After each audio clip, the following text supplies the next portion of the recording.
America જવા માટે ગુજરાતીઓ કેવા કેવા એ ખોટા રસ્તા અપનાવે છે તેના કિસ્સાઓ તો અત્યાર સુધી બહુ બધા આવ્યા, પણ હું જે તમને આજે કિસ્સો જણાવવા જઈ રહ્યો છું એ સાંભળીને તમારું મગજ એ બે ઘડી વિચારતું થશે કે આ તો કેવી વાત કરો છો ભાઈ, અમેરિકા જવા ભારતનો અને ગુજરાતનો વ્યક્તિ એ પાકિસ્તાની નાગરિક બને। નમસ્કાર, આપ જોઈ રહ્યા છો ન્યૂઝરૂમ ને આપની સાથે હું છું પ્રદીપ। અમેરિકા હાલની અંદર તેમના દેશની અંદર રહેલા ઇલીગલ ઇમિગ્રન્ટ્સને ત્યાંથી હાંકી કાઢી રહી છે, એટલે કે જે તે દેશની અંદરથી આવેલા એ નાગરિકોને પરત તેમના દેશમાં મોકલી રહ્યા છે। જો કે આ તમામ નાગરિકોને તેમના પરત વતન દેશે જ્યારે મોકલી રહ્યા છે ત્યારે અનેક એવા ચોંકાવનારા ખુલાસાઓ અને અનેક એવા ચોંકાવનારા કિસ્સા સામે આવ્યા છે, જેમાંનો આ એક કિસ્સો એ અત્યાર સુધીનો સૌથી ટ્રેન્ડિંગ બન્યો છે। કિસ્સો એવો છે કે ગુજરાતી વ્યક્તિ છે જેને અમેરિકા જવું હતું તો એ પાકિસ્તાનનો નાગરિક બન્યો। ચોરીને બનાવેલા ફેક પાસપોર્ટ પર અમેરિકા જનાર ઘણા છે, પરંતુ એમાં ગુજરાતીઓ મોખરે ક્યાંક આવતા હોય તેવું લાગી રહ્યું છે। એક પટેલ યુવકે તો આ બધાને પણ એક સ્ટેપથી આગળ નીકળી ગયો, તે ભારતના કટ્ટર દુશ્મન એવા પાકિસ્તાનનો નાગરિક બન્યો અને અમેરિકામાં ઘૂસી ગયો। ફેબ્રુઆરી 12, 2025 અમેરિકાથી એક ફ્લાઇટ AAA-292માં ડિપોર્ટ કરાયેલા ભારતીય નાગરિકોની અંદર એક પટેલ યુવક પણ સામેલ હતો। દિલ્હી એરપોર્ટ પર ઉતર્યો ત્યારે તેનો પાસપોર્ટ જોઈને ઇમિગ્રેશન ઓફિસર્સ પણ ચોંકી ગયા કે આ શું છે। પાસપોર્ટ વિશે ઊંડાણપૂર્વક તપાસ કરી અને ચોંકાવનારી માહિતી એ સામે આવી કે તે પાસપોર્ટ તો કોઈ પાકિસ્તાની વ્યક્તિના નામે હતો। જે પટેલ પાસે પાસપોર્ટ હતો તે પાકિસ્તાનના નાગરિક MD નાઝિર હુસૈન નામના વ્યક્તિનો હતો અને તેણે પોતાનો પાસપોર્ટ ખોવાઈ ગયાના ઘણા સમય પહેલા એક ફરિયાદ નોંધાવી હતી અને પોલીસે કરેલી પૂછપરછમાં એસી પટેલ નામના આ યુવકે દુબઈના એજન્ટ પાસેથી પાસપોર્ટ બનાવડાવ્યો હોવાની કબૂલાત કરી અને દુબઈથી તે સીધો ફ્લાઇટમાં અમેરિકા પહોંચ્યો હતો। તેના માટે પોતાની ગુજરાતી તરીકેની ઓળખ પૂછવા તેણે પાકિસ્તાની નાગરિક તરીકેના પાસપોર્ટનો ઉપયોગ કર્યો। જો કે અમેરિકાના અધિકારીઓને તેની ચોરી પકડી લીધી હતી અને તેને ઇન્ડિયા ડિપોર્ટ કરી દીધો અને સીધો જ ત્યાંથી દિલ્હી એરપોર્ટ પર તેની ધરપકડ કરાયા બાદ પોલીસે વધુ તપાસ તો હાથ ધરી છે, પરંતુ તપાસમાં આ પટેલ યુવકનો પાસપોર્ટ 2016માં જ એક્સપાયર થઈ ગયો હતો।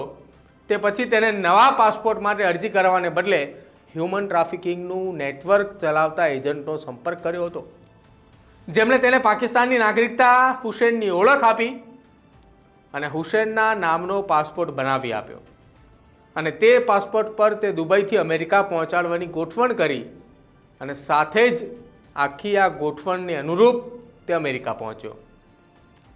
અમેરિકા પહોંચતાની સાથે જ તેના પાસપોર્ટ પર યુએસના વિઝા એ સરળ મળવા હોય, જેના કારણે ઘણી વખત આ એજન્ટો યુએઈના સિટીઝનશીપના પાસપોર્ટનો પણ ઉપયોગ કરતા હોય છે અને દિલ્હી એરપોર્ટ પર પકડાયેલા આ યુવકના મામલામાં પોલીસે જ્યારે વધુ તપાસ કરી ત્યારે તેની સામે ખોટા ડોક્યુમેન્ટ્સ રાખવા બદલ ખોટા ડોક્યુમેન્ટ્સના ઉપયોગનો ખોટી ઓળખ ઊભી કરીને લઈને છેતરપિંડી કરવાનો, આઈડેન્ટિટી ફ્રોડ અને ઇન્ટરનેશનલ ટ્રાવેલના કાયદાનો ભંગ કરવાનો ગુનો નોંધવામાં આવ્યો છે।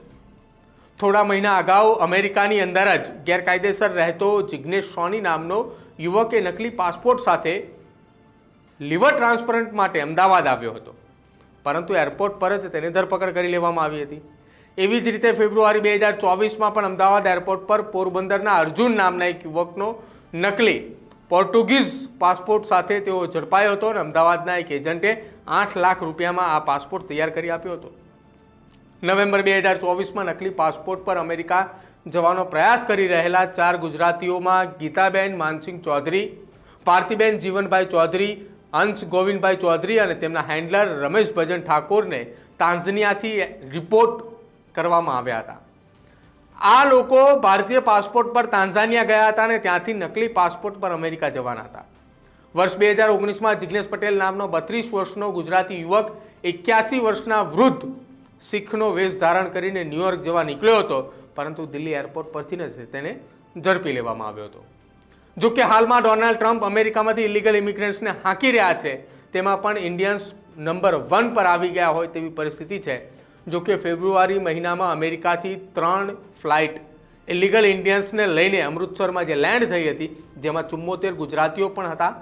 અને ડોનાલ્ડ ટ્રમ્પ સત્તામાં આવતા પછી જ અમેરિકાથી ઇલીગલ ઇમિગ્રન્ટ્સને ડિપોર્ટ કરવાની કાર્યવાહી એ પૂરજોશમાં શરૂ કરી દેવામાં આવી છે. ડંકી રૂટ અને ફેક પાસપોર્ટથી અમેરિકા પહોંચી ગયેલા એ તમામ લોકોને આઈસ એક બાદ એક ઘરમાં ઘૂસી અને શોધી રહી છે. અને હવે તો નાની એવી ભૂલ કરનાર ગ્રીન કાર્ડ હોલ્ડર્સને પણ ડિપોર્ટ કરવાની કામગીરી શરૂ કરી છે. તાજેતરમાં જ 10 વર્ષથી ગ્રીન કાર્ડ પર રહેતા યુએસમાં જીસસ રેમોસ નામના એક યુવકને કારમાંથી ઉતારીને આઈસના અધિકારીએ પોતાની સાથે લઈ ગયા હતા અને જેલમાં નાખી દીધો હતો. એક રિપોર્ટ મુજબ જીસસ રેમોસે નો ક્રિમિનલ રેકોર્ડ હોવાથી તેને ડિપોર્ટ કરવાની કાર્યવાહી શરૂ કરી દેવામાં આવી છે. એટલે કે હવે જો તમે અમેરિકાની અંદર રહો છો, તમારી પાસે ફેક પાસપોર્ટ છે અથવા ફેક આઈડેન્ટિફિકેશન છે, તો તમને ડિપોર્ટ તો કરશે જ, પરંતુ આ તમામ વાતોની વચ્ચે તમે ફેક આઈડેન્ટિફિકેશન સાથે 10 વર્ષથી જો અમેરિકામાં રહો છો, તેમ છતાંય તમને ડિપોર્ટ કરવામાં આવશે, કેમ કે તમે અમેરિકન સરકાર સાથે ફ્રોડ કર્યું છે. તમારું શું માનવું છે અમારા અહેવાલને લઈને? અને સાથે જ અમેરિકાને લગતી તમામ અપડેટ્સ જોવા માટે આજે જ અમારી ચેનલ ન્યૂઝરૂમ ગુજરાતને સબસ્ક્રાઇબ કરવાનું ભૂલતા નહીં. જોતા રહેજો ન્યૂઝરૂમ. નમસ્કાર.